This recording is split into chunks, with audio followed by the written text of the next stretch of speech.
Hello everybody. This is a third and hopefully final video on this little amplifier kit.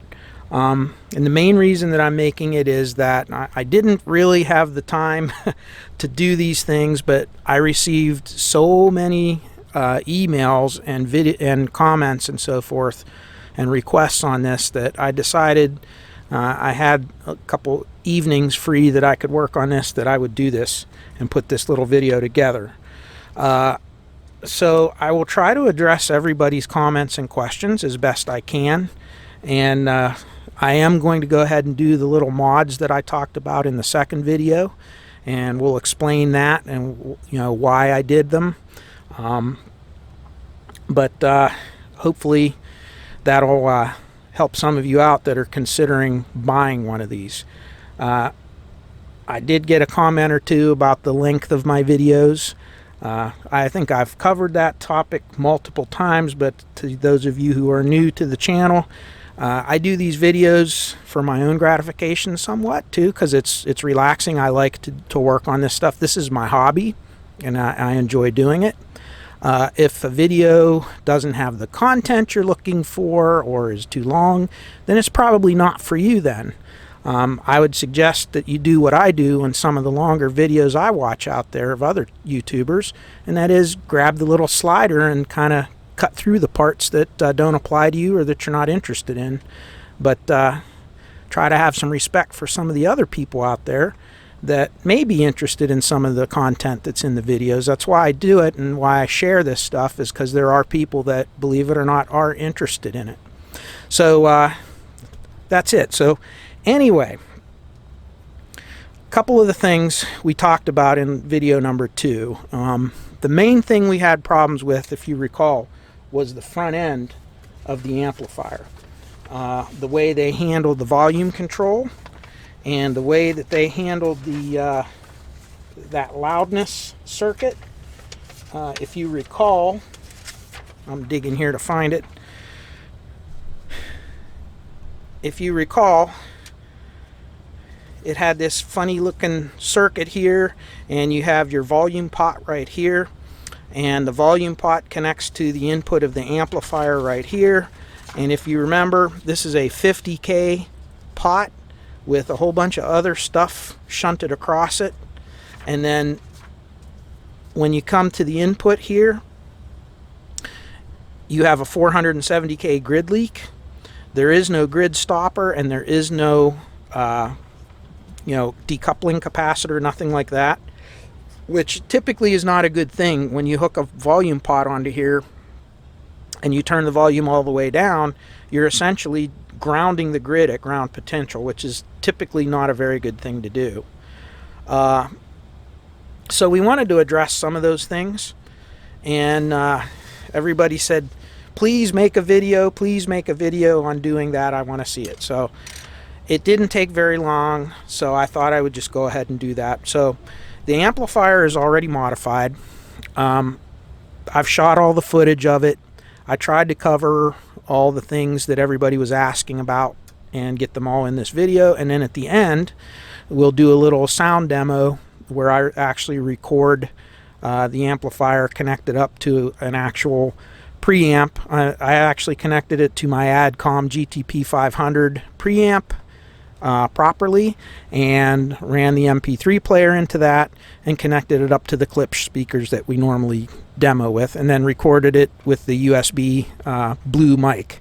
And the recording turned out really well, and I was literally surprised what this thing could do. So that's it. Let's move on, and we'll go through and discuss some of the things that we're going to do to fix some of the problems. And I'll show you as we go through. We'll go through the process, and then we'll test it.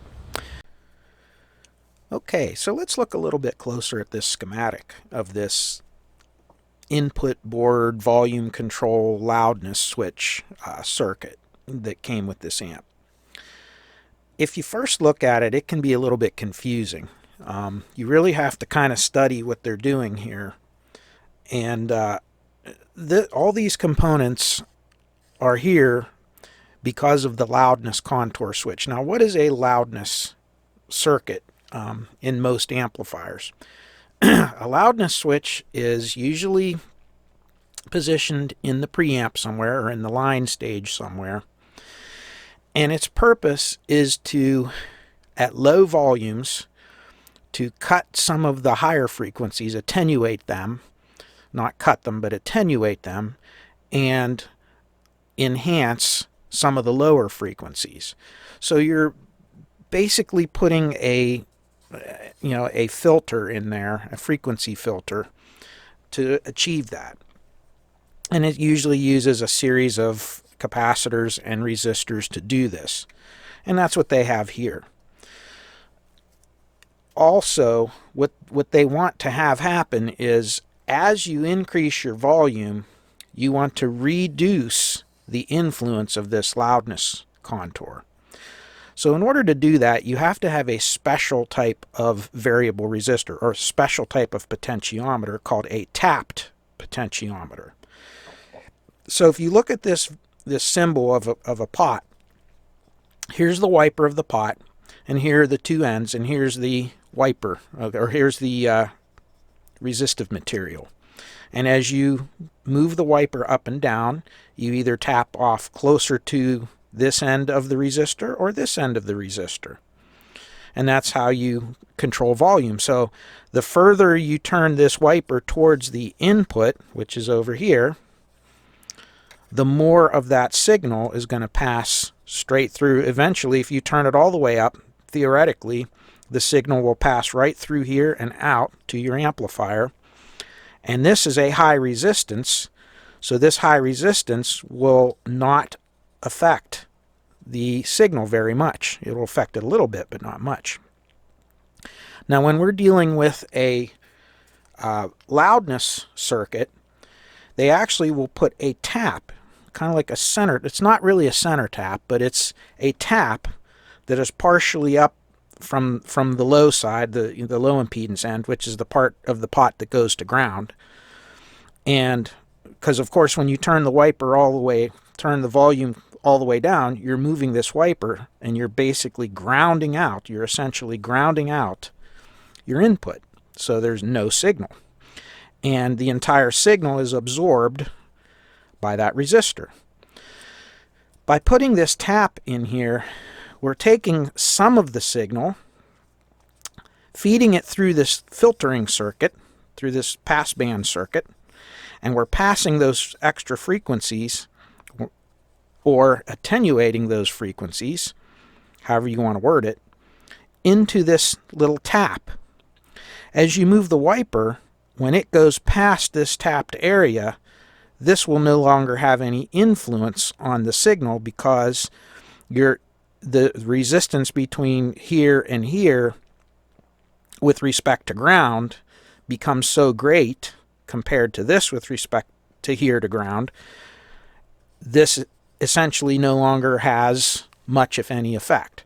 So what that essentially does is, at low volumes, you get your loudness contour, meaning your attenuated treble and your enhanced bass. But as you turn the volume up, that fades away and goes out. Now, the other thing you need to know about a volume control is most volume controls do not adjust linearly. What does that mean? Well, let me kind of explain it. All right, so I have two potentiometers here, and if you notice, they're both 500K. So they're 500,000 ohms each. And they're just normal pots. And what I did was, if you look on the pot, I took a little Sharpie marker and I marked the shaft of the pot when it's lined up with this terminal. So when it's turned all the way down, it's lined up here. When it's turned all the way up, it's lined up with this one. So you can kind of see the reference of where this thing is rotated. In other words, showing where this wiper is with respect to which end of the resistive material it is. Same thing with this one. It's a little harder to see because this is an old pot, it's kind of dirty, but there's our mark. You can see as I move it, you can see the little mark moving. And what we're going to do is we're going to do a little experiment. if I take the wiper of this pot, it would stand to reason that if I move it exactly halfway of its rotation, in other words, this doesn't rotate an entire 360 degrees, but it goes from here to about here. So that's partially. But if I took that distance, that arc distance, and I split it exactly in half, so I moved my little wiper so it's exactly halfway in that resistive material, then what we should see is that if this is a 500K pot, like it says, then in the middle, from the wiper to either end, I should read half of that 500K, or 250K, roughly.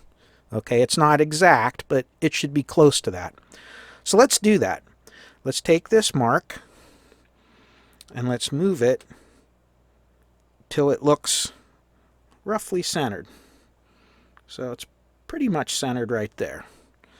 And what I should see is approximately 250K on the pot. And you can see it's 232, and I can move it a little bit. Don't have to move it much. And you can see it's right in the center of its travel, and if I move and measure to the other end, to the wiper, it's about the same. So when I turn the pot up halfway, I get half of the resistance. Now I have another pot here, and I'm going to do the same thing. It's marked. It's 500K as well. If I move it into the center like this, and then I go from here to here, I should have 250K. But if you look at it, what's it say? It's only 72K. And if I measure from the wiper to the other side, it's 400K, or 300. So why is that? And as I rotate this, you can see it starts to rapidly change. Okay, but if I'm on this side of halfway, it changes very gradually all the way down. So there is a difference between these two pots. If you notice, one of them has a letter A and the other has a letter B. That doesn't necessarily it's not going to necessarily use these same markings on every manufacturer of pots. So don't go by that. But this is what's called a logarithmic or audio taper potentiometer. So it increases logarithmically instead of linearly. In other words, half of a rotation does not equal half of the resistance. Now, why do they do that? Well, the reason is, if I were to put a linear pot in the volume control of an amplifier, this is even for your guitar amplifiers, anything out there, what's going to happen is, because the way the resistance affects the input of the amplifier, what you'll find is turning the pot a very little bit will make the amp get really loud really fast. And then from halfway to a whole way hardly makes any difference at all. Because once you get that impedance up to a certain level, changing that impedance more and more has less and less effect on the signal. So in order to have a smooth adjustment of the volume, we use a logarithmic taper pot. Okay, so the taper, that is the rate at which the resistance changes versus rotation physically, that taper does not move in a linear fashion. It moves in a logarithmic fashion. So if any of you have ever built an amp or replaced a pot in a guitar amp or a stereo or something, and all of a sudden it cranks up real fast, you just barely turn the volume up a quarter of a way and it's already blowing your speakers out, it's probably because you've replaced the logarithmic taper or audio taper potentiometer with a linear taper. Now, why am I going through all this? Well, reason being is, that's what's going to happen here when we adjust this. So this signal on the low volume end is going to have the most influence.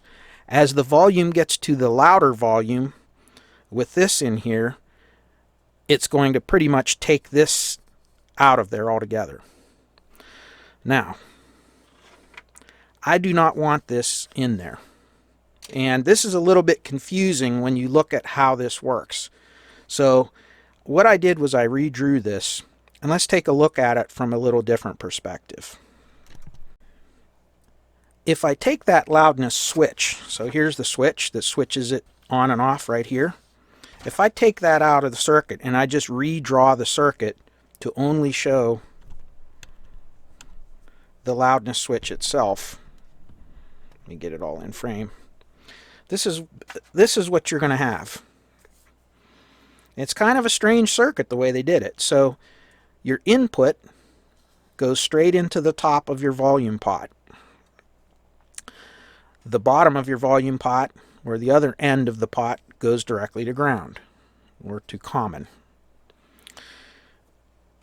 The center tap, which is our loudness tap, if you draw it out the way that schematic is, this is the circuit that you have. So you have a 15K resistor in series with a 680 picofarad, and it's bypassing directly that signal from the input directly down to this tap.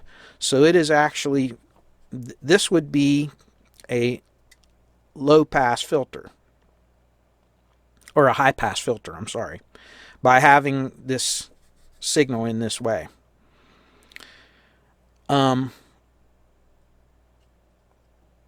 Then if you look at this, we're taking this signal from here, so that's through this part, and we're feeding it through the tap, down through this 3K resistor, through a 0.1 microfarad capacitor, and to ground. So this loop here is a low pass filter.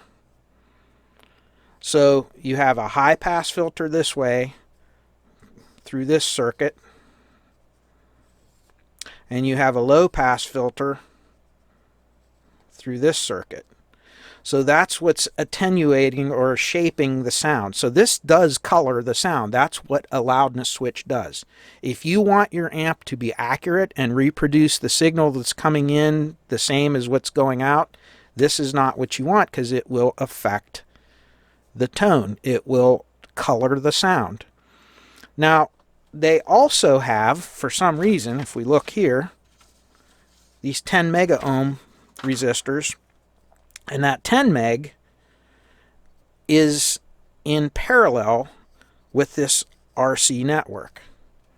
Now, I'm not sure why they did that. 10 mega ohms, really, I can't imagine it having a lot of influence. The only thing I can figure, I just don't know. I'm not sure why they did it that way. But for some reason, they bypassed this with 10 mega ohm resistance. Now, if we follow out to the amplifier itself, so here's the first stage of your amp. Don't worry about this. None of this matters. We're just dealing with the input. If you recall, they have a 470K grid leak resistor to ground on the input of here. So essentially, I'm coming out of here and I'm tying this in parallel with all of this. So you can see by paralleling all this stuff together how that affects your input impedance. And there's essentially what you have. It's kind of a strange circuit, and depending on what you connect here and what the impedance of your input is, what the output impedance of your preamp or whatever your driving circuit is, this will influence it in different ways depending on that output impedance. So sometimes this circuit will work really well, sometimes it won't. It just depends. So I'm not really into this. I think that A circuit like this should be specifically designed inside the tone control section of the preamp that you're using, and should work that way. So this is not my favorite thing. Now, if we flip the switch the other way and turn the loudness off, this is what happens. Again, I'm not really sure why they decided to do this, but looking at this, when I flip this switch down to off position, it is going to take that tap through here. Through here. See, the switch is off, and it's going to bypass this 0.1. So, and it is essentially going to put this into the signal. Yeah, so essentially this will short out this capacitor right here when I switch it, and this is what you have. Okay, here is the original pot that came with the amplifier. And if we put our little reference mark on there and we turn it till it's about halfway, this is a 50K pot, and if you notice, 24, 25K. So what that's telling us is this is not a logarithmic pot, but rather a linear pot. So what they're doing by putting this 3K resistor in here, when it's in bypass mode, they're taking this linear pot and making it a poor man's logarithmic pot. So this resistor will have, this jumper resistor will, when it's between here and the center tap, will have more influence at the lower volumes than at the higher volumes. So it's going to act kind of like a logarithmic pot. So let's jumper a 3K resistor in there and see what it looks like. Okay, we have everything in the shot now. And you can see there's a 3K resistor down here in the background. And I have it jumpered right across, right across this potentiometer here. And what is going to happen is, as I rotate this, we're starting at 0 again. As I rotate this up and I turn it towards center, what happened to our 25K? It's now 5K, and we're halfway up. And then as we rotate it the rest of the way, it goes up. And that's essentially what they're doing. So you're not getting the entire 50K, and it's not linear. Okay, so that's what we're doing. So all they're doing is they're converting that from a linear to a type of logarithmic pot. And it's no longer 50K at maximum volume, it's only about 32K.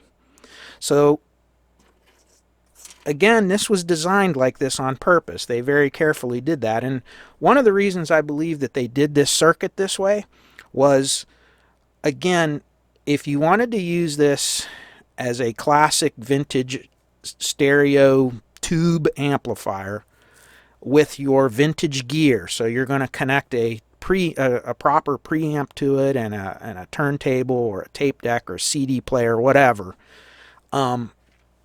you don't want this circuit the way that it is. If, however, you want to connect your MP3 or your cell phone to it, this will very well match up your cell phone or your MP3 player, even though the MP3 player doesn't have enough output to really drive this amp, and we'll get into that later. It will actually allow you to have kind of a poor man's preamp, like a volume control and a rudimentary tone control. So that's why they did it. I don't want to use it for that purpose. If I'm going to use an MP3 player, I'll still run it through a proper preamplifier. So that circuit to me is not what I want. So I want to eliminate all this, and what we're going to do is we're going to remove this whole thing from the circuit, everything, and we're going to replace this 50K pot with a 500K pot. And we're going to get rid of the center tap, and we're going to get rid of the loudness circuit.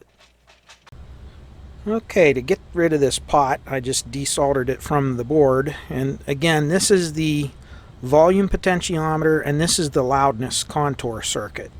And then these are the inputs that are the outputs that go to the amplifier itself. This is the switch for the loudness contour, turning it on and off.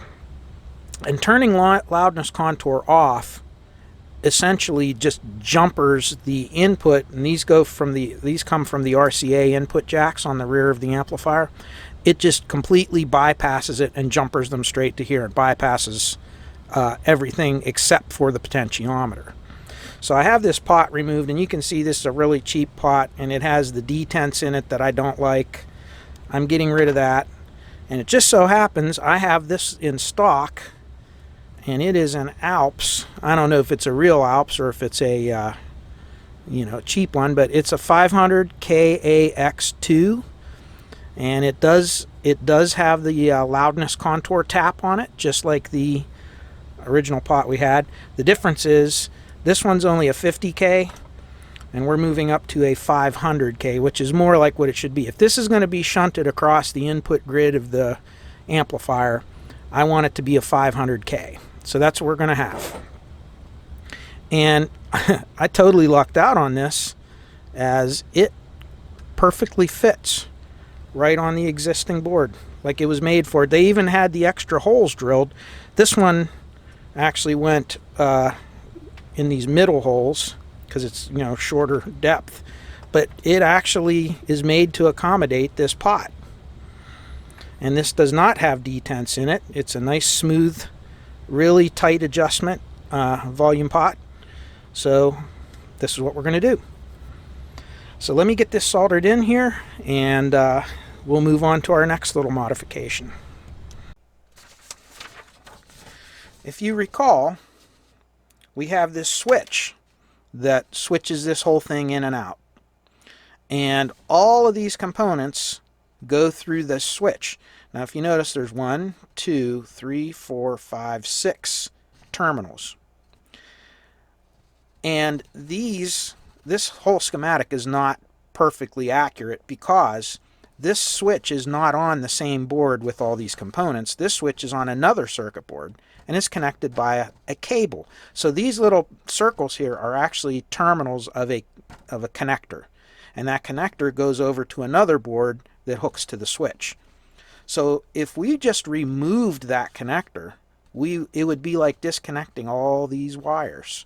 So it would essentially take the entire circuit out of circuit. So that's all I did here. Here's the connector. Here's your 6 pins, 1, 2, 3, 4, 5, 6. You can see them right there. And then this last pin, this black wire, is shield, because this is a shielded cable, and it's just tied to ground in order to reduce noise. By unplugging this from the back of this board, I have taken that entire circuit out of there, and it's entirely reversible. All we have to do is plug the connector back in. Okay, the next thing we want to do here is we want to install that grid stopper resistor that we were talking about. Hold on a second. And in order to do that, I've decided I want to get this thing mounted as close to the socket as I possibly can. So you can see right under here, there's one input jack, there's the other input jack. And right here's the track going into this tube, and right here's the trace going into this tube. And I'm just going to make a little cut in each trace, just a tiny little cut in there, and I'm going to install our grid stopper resistors. And there it is. Can you see it?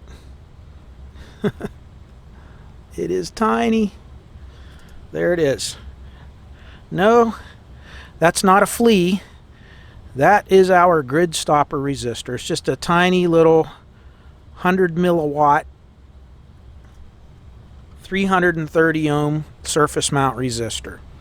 So we're going to go ahead and cut those in. Now, in order to do that, there's several ways you can do it. You can use like a utility or hobby knife and kind of saw at it a little bit. But what I'm going to do, since I have this, is I have a really super thin cut. It even says on there thin cut Dremel tool, and this is almost exactly the width of those little resistors. So by going over here, and I'm not going to do it on camera because this is really touchy, I'm just going to come in here and just kind of work that right into there on that side and right into there on that side, and cut my two little slots, clean them out very well, clear off the conformal coating from either side there, and then I'm going to go ahead and just tack those resistors right in there across my little cut to bridge that in there, and that'll assure that our grid stopper resistor is very close to the socket. The next thing that we'll do afterwards is you have your 470K grid leak resistor. Well, we really don't need a 470K grid leak if we're going to have that 500K potentiometer shunted across there. So we're going to remove the grid leak resistor altogether, and this pot will become our grid leak resistor. And then that way, the other thing is when we turn the volume all the way up, we will essentially take the potentiometer out of circuit, and it will just act as a normal 500K grid leak resistor.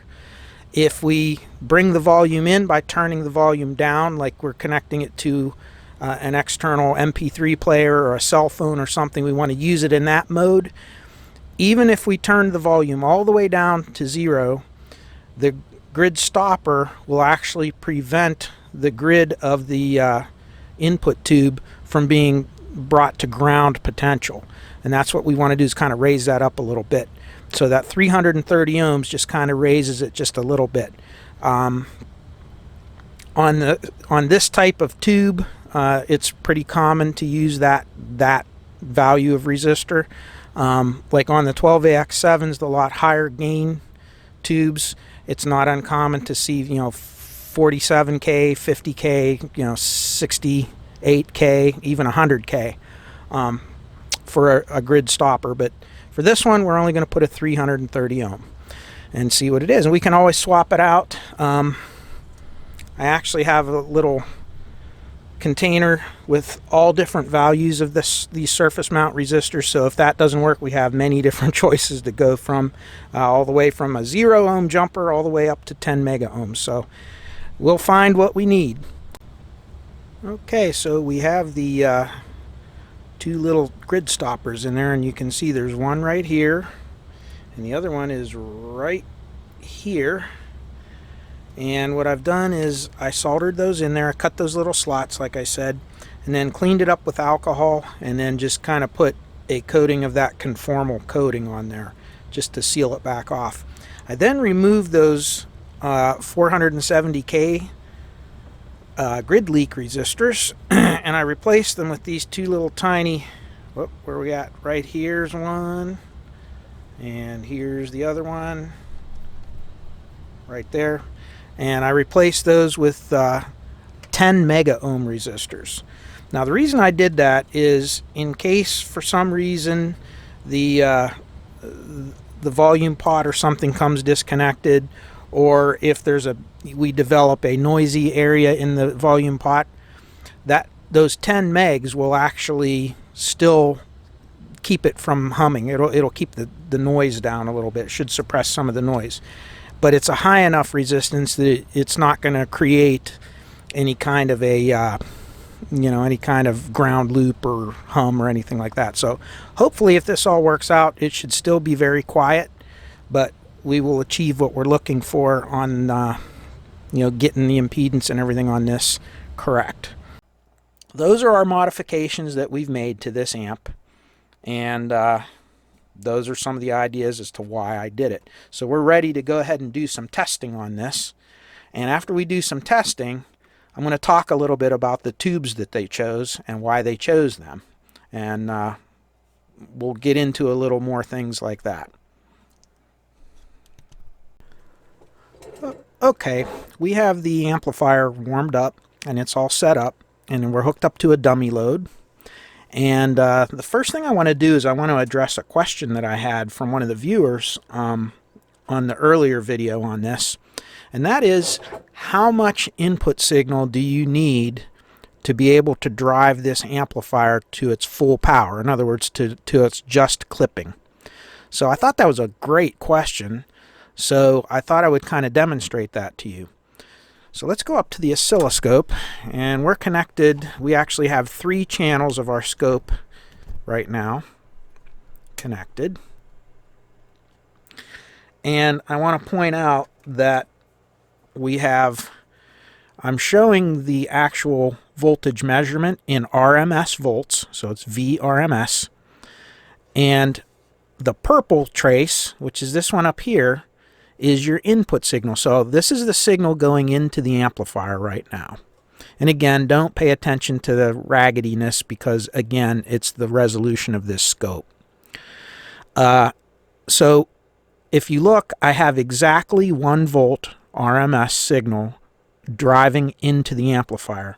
And if I turn up the amplifier the whole way, I max out the volume, you can see I'm just at clipping right now, 10.7 volts, and we're getting that with 1 volt RMS input. So that was clipping. I mean, you could see the top and bottom clipping off on it. So we were driving it all the way into clipping, and just so you know, that 10.7 volts is about 14.3 watts with an 8 ohm load. So this amplifier can easily produce your 12 or 13 watts per channel with a 1 volt signal being driven into it. Now, once again, if you use some of those low-cost MP3 players that don't have a lot of drive, even though they can get upwards of that 1 volt, they still don't sound very good when you couple them up to these tube amps this way. They really kind of need a preamp in between there to kind of shape the sound a little bit and so forth. But it will get rated power at 1 volt RMS. That's 1 volt RMS going in. That is not 1 volt peak or 1 volt peak to peak. It's 1 volt RMS. Just so you know that. Okay, as you can see, I have a nice square wave going in there, and of course the trigger is not syncing to this channel, so that's why it's jumping around. It'll stabilize as soon as it reads channel 1, because our trigger is set for channel 1. But let's go up once again to our full power, and you can see this amplifier does a very good job of reproducing a square wave. Now you have a wee little bit of oscillation at the very beginning, the rising edge, and that's pretty normal on these. Some of that could actually be the probes and the wires and so forth.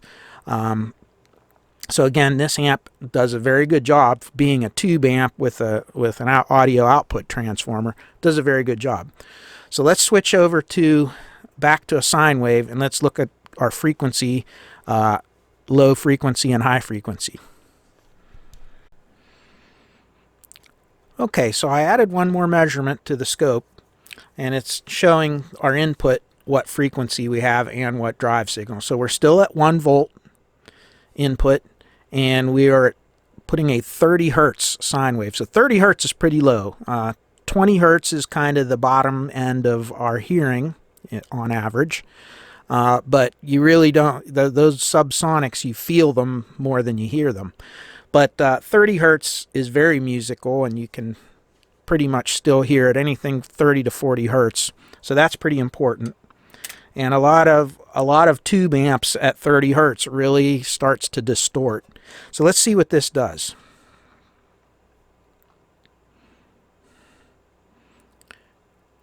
And you can see we're at our 10 volts and there is some distortion. But if we back down to about 9.7 volts, let's say, and that is a very respectable 11.76 watts. So we can pretty much get our 12 watts without too much distortion at 30 hertz. Now, I'll just show you real quickly. At 20, there's 20 hertz. It'll start to distort. That it's not bad there, but you can see just at not very high power, it really starts to get bad. So really the bottom end for this amp to stay linear and clean is right around that 30 hertz range for the most part. But the amp does have pretty good bottom end response for a tube amp, especially for a low cost tube amp. To get a transformer that can go into those frequencies can be very expensive. You know, for a $300 delivered amplifier, you know, wow, you really can't complain. So let's go to high frequency response.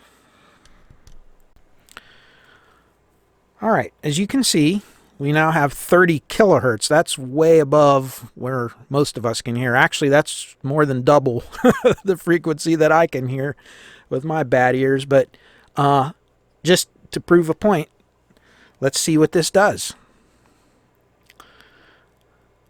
At maximum, there's maximum volume, and you can see our sine wave is getting more like kind of a triangle wave at that volume, and we're not getting our full 10 volts. We're getting about 9 volts. So our power's dropping off a little bit. But even if I turn the volume down a little bit, it's still a pretty faithful sine wave at 30 kilohertz. And if we just drop that down to 20 kilohertz,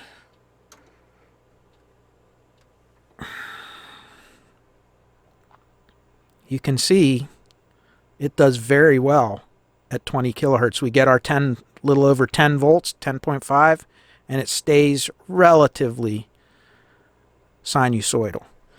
So with a constant input signal, you can see that this amp reproduces what's going in is what's coming out pretty faithfully. Now, obviously, music is a complex waveform, and it's nothing like just a single sine wave tone. But that just gives you a little idea that this amp does do a very good job. I'm very pleased with it. Remember, this is just a little 12 watt per channel vacuum tube amplifier, and it's a very simple design. So I just wanted to demonstrate that.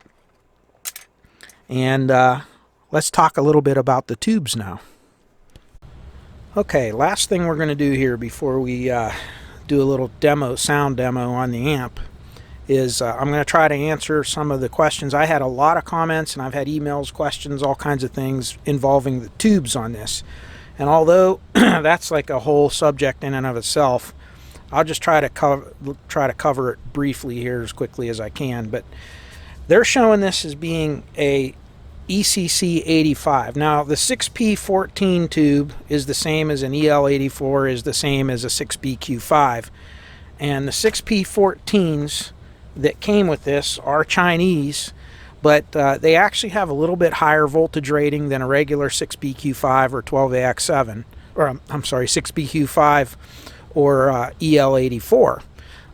But other than that, they're relatively interchangeable.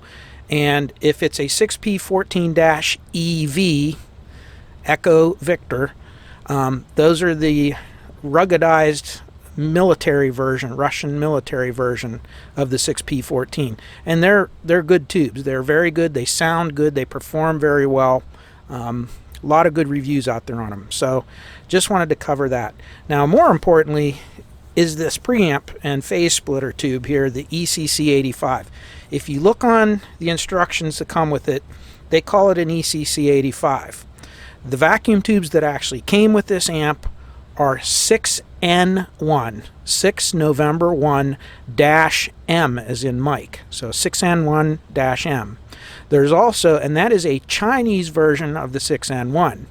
There is also a 6N1P, as in Paul, 6N1 Papa, and there is a 6N1P-EV, which is the military ruggedized version.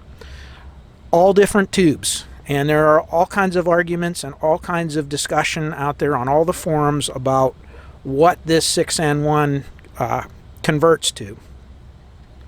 The 6N1 Chinese, which is what this one has, is the same or similar family, I should say, to an ECC85 or a 6AQ8. Now, the 6N1P is a little bit more similar, but not the same, once again, to an ECC88 or a 6DJ8. And even with that, it depends on the manufacturer. So what I'm trying to say is that unless you want to really research this a lot, you should stick with the brand of tube that the kit came with. If it's a 6N1, stick with the 6N1, because there are some differences. Understand that the 6N1 series tubes have a much higher filament current than any of the other tube types, like the 6AQ8, the ECC85, the ECC88, 6DJ8. All of those tubes have a lower filament current.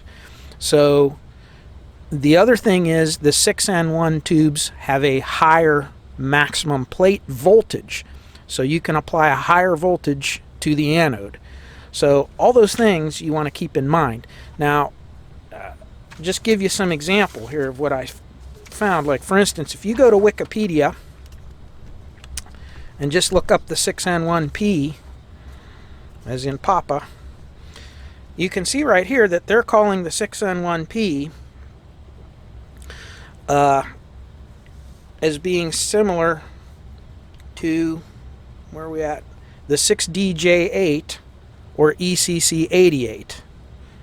And of course, the 6N1 Chinese, they're calling an ECC85 or a 6AQ8.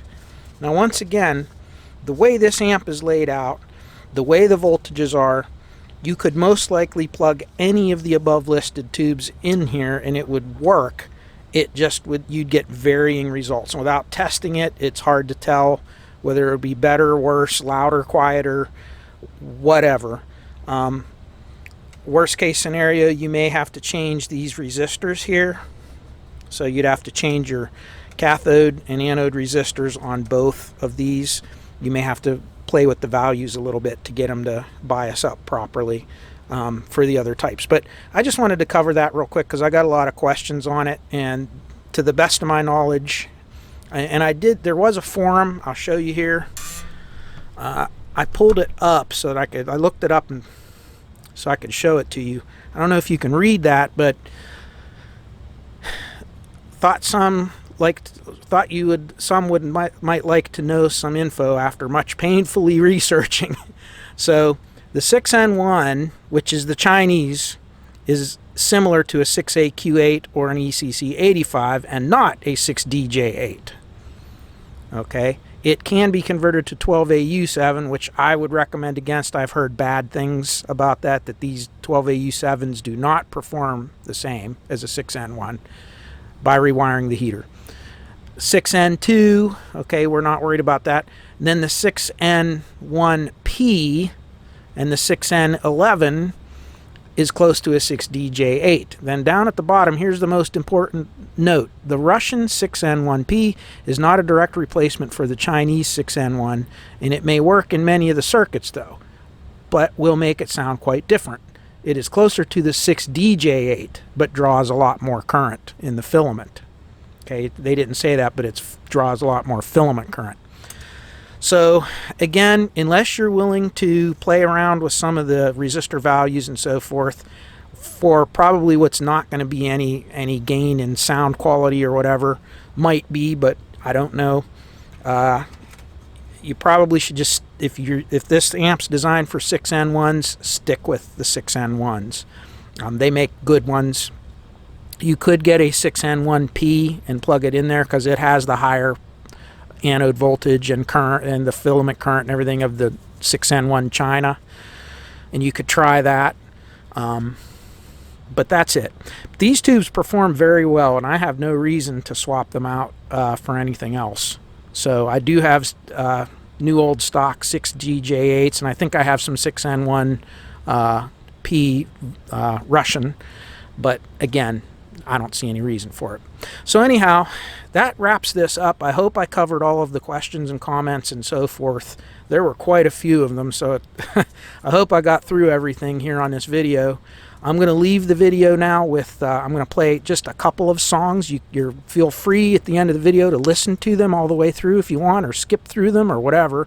But I'm just going to do the recording with the blue mic like I do on some of the other amps that I redo. See how they just kind of give you an idea of how this amp performs. I was shocked. I'll tell you right now, I was shocked and amazed at when I connected this up to the big Klipsch speakers, how well it performed. So I think you'll be surprised too. So anyways, thank you all, and hope you enjoyed it. And till next time, peace, joy, happiness, and good health in all your lives. I wish you all the best, and until next time, stay well. Bye-bye.